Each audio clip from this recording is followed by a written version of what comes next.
কুমারী মেয়ে চিনবেন কিভাবে? চেনার জন্য রাসূল সাল্লাল্লাহু আলাইহি সাল্লামের হাদিস থেকে তিনটি আলামত বলবো। সুনান ইবনে মাজার বর্ণনা 1861 নম্বর হাদিসে রাসূল সাল্লাল্লাহু আলাইহি সাল্লাম খুব সুন্দরভাবে বলেছেন, বিবাহের আগে কোনো মেয়ের ভার্জিনত্ব নষ্ট হয়েছে কিনা, মেয়ে ভার্জিন কিনা, এটার চেনার জন্য তিনটি আলামত রাসূল সাল্লাল্লাহু আলাইহি সাল্লাম প্রকাশ করেছেন। আর এসব কারণে রাসূল সাল্লাল্লাহু আলাইহি সাল্লাম কুমারী মেয়েদেরকে বিয়ে করতে বলেছেন। জাবির ইবনে আব্দুল্লাহ রাদিয়াল্লাহু তাআলা আনহু থেকে বর্ণিত, তিনি বলেন, বুখারীর হাদিস, আমি বিয়ে করলে রাসূল সাল্লাল্লাহু আলাইহি সাল্লাম আমাকে জিজ্ঞেস করলেন, তুমি কেমন মেয়ে বিয়ে করেছো? আমি তখন রাসূলকে বললাম, পূর্ব বিবাহিতা মেয়েকে বিয়ে করেছি। তখন রাসূল আমাকে তিনি বললেন, কুমারী মেয়ে এবং তাদের কৌতুক তুমি কি চাও না? কোথাও স্বামীর হক নষ্ট করে নাই, অর্থাৎ আপনি বিয়ে করবেন, কুমারী মেয়েকে বিয়ে করেন। এখন সবাই তো যায়, সব যুবকরা চায় যে কুমারী মেয়েকে বিয়ে করা, অর্থাৎ স্ত্রী একদম নিট এন্ড ক্লিন থাকবে, একদম শার্পনেস থাকবে, বিয়ের আগে কোথাও তার ভার্জিনত্ব নষ্ট করে নাই, স্বামীর হক নষ্ট করে নাই, এরকম মেয়েকে সব যুবকরাই চায়। আবার অনেক যুবকরাও তো মুনাজাতেও দোয়া করে, রব্বানা হাবলানা মিন আজওয়াজিনা ওয়া যুররিয়াতিনা কুররাতা আয়ুনি ওয়াজআলনা লিল মুত্তাকিনা ইমামা। এজন্য কুমারী মেয়ে চিনার জন্য রাসূলের হাদিস সুনান ইবনে মাজার বর্ণনা,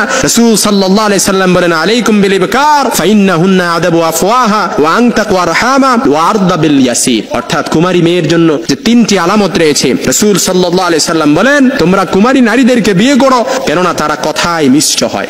এক নাম্বার তাদের আলামত হচ্ছে আদাবু আফওয়াহা, তারা কথায় মিষ্ট হয়।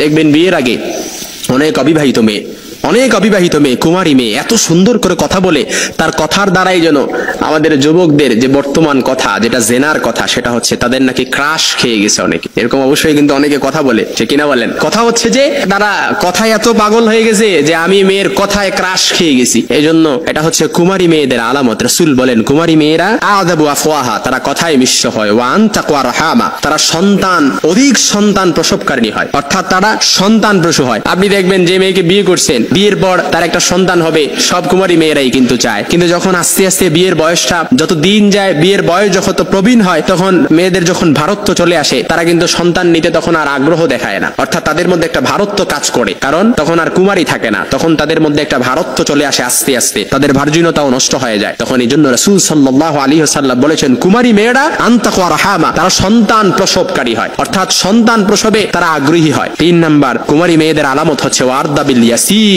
রাসূল সাল্লাল্লাহু আলাইহি সাল্লাম বলেন, কুমারী মেয়েরা অল্পতে তুষ্টি থাকে। বিয়ের আগে কোনো মেয়েকে আপনি দিয়েছেন, সে যেটা দেন আপনি তাতেই সন্তুষ্ট থাকবেন, কিন্তু বিয়ের পর যত দিন যাবে, যত বিয়ের বয়স হবে, তত দেখবেন যেটা দেন না কেন চাহিদার কোনো শেষ থাকবে না। এটা দেয় নাই, এটা দেয় নাই, ওইটা দেয় নাই, একের পর এক শুধু চাহিদাই থাকবে। এরকম অনেক মাও আছে দেখবেন, স্বামীকে তো খোটাও দেয়, পাশের বাসার ভাই ভাবিরে এটা দিছে, ওইটা দিছে, তুমি আমার এই পর্যন্ত কি দিলা? তোমার সাথে বিয়ে হয়ে আবার পুরো কপালটাই মন্দ হয়ে গেল, আমি দেখা তোমার সংসার করতেছি, অন্যরা কেউ হলে করতো না। এরকম অনেক মেয়ে আছে। এই জন্য রাসূল সাল্লাল্লাহু আলাইহি সাল্লামের আরেকটি হাদিস, আবু দাউদের বর্ণনা 2050 নম্বর হাদিস, রাসূল সাল্লাল্লাহু আলাইহি সাল্লাম বলেন, এমন নারীকে বিয়ে করো যে প্রেমময়ী এবং অধিক সন্তান প্রসবকারিণী হয়, কেননা আমি কাল কিয়ামতের ময়দানে, in the day of judgment, কিয়ামতের ময়দানে অন্যান্য উম্মতের কাছে আমার উম্মতের সংখ্যাধিক্যের কারণে গর্ব করব।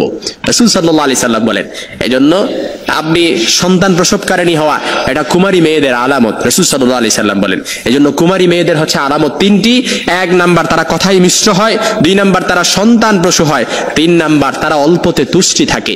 এই 3টা আলামত কুমারী মেয়েদের মধ্যে। এজন্য বিয়ের পরে দেখবেন অনেক মেয়েদের কথা আর ভাল লাগে না, কারণ তাদের যত বয়স যায়, বিয়ের বয়সটা তত প্রবীণ হতে থাকে, যত দিন যায় তাদের কথাও তখন ভাল লাগে না, তখন তাদের কথা কর্কশ ভাষী আস্তে আস্তে হয়ে যায়, সিম্পলি সাধারণ কথার মতো মনে হয়। 2 নাম্বার যেটা, অর্থাৎ সন্তান প্রসূ, সন্তান আর নিতে যায় না। 3 নাম্বার হচ্ছে তারা অল্পতে তুষ্টি থাকে না, একের পর এক যতই চাহিদা দেন। এজন্য রাসূল মেরাজ থেকে এসে বলেছেন, আমি মেরাজে দেখলাম সব চাইতে বেশি নারীরা হচ্ছে জাহান্নামের মধ্যে। রাসূল সাল্লাল্লাহু আলাইহি সাল্লামকে তখন মহিলারা প্রশ্ন করলো, ইয়া রাসূলুল্লাহ, আমরা নারীরা সব চাইতে বেশি জাহান্নামে যাবে কেন? তখন রাসূল বলেছেন, এর 1 নাম্বার কারণ হচ্ছে তারা স্বামীর প্রতি অকৃতজ্ঞতা হয়, স্বামী তার সাধ্যমতো যত কিছু দেওয়ার চেষ্টা করুক না কেন, সব কিছু পাওয়ার পরও ওই মহিলা স্বামীর প্রতি অকৃতজ্ঞতা হয়, এটা পাইলাম না, ওইটা দিল না, এটা করতে পারলাম না, এটা পারলাম না, অর্থাৎ স্বামীর প্রতি কোনো না কোনো দিক দিয়ে সে অকৃতজ্ঞ হয়। এজন্য রাসূল বলেছেন, যে মহিলা তার স্বামীর প্রতি অকৃতজ্ঞতা হবে, কিয়ামতের ময়দানে লা ইয়ানজুরু, অর্থাৎ কিয়ামতের ময়দানে আল্লাহ তাআলা ওই মহিলার দিকে রহমের দৃষ্টিতে ফিরেও তাকাবেন না। নাউযুবিল্লাহি মিন যালিক। এজন্য আমরা যেন আমাদের স্বামীদের প্রতি কৃতজ্ঞতা আদায় করি।